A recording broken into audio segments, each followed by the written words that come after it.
বিয়ে নিয়ে যতটা না আলোচনা তার চেয়ে বেশি আলোচনা হলো কারা আসেনি। আমির খানের তৃতীয় বিয়েতে ছিলেন না দুই প্রাক্তন স্ত্রী রীনা দত্ত ও কিরণ রাও, কিন্তু কেন?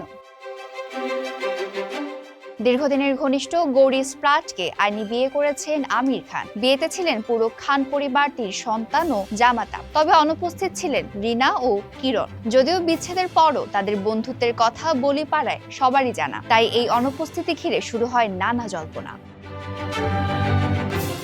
এরপর রহস্যের ব্যাখ্যা দেন আমিরের ঘনিষ্ঠ বন্ধু আমিন হাজি। তার ভাষ্য অনুযায়ী বিয়ের দিন কিরণ রাও ছিলেন ব্রিটেনে, তবে ছেলে আজাদ সেখান থেকে মুম্বাই এসে বাবার বিয়েতে যোগ দেন।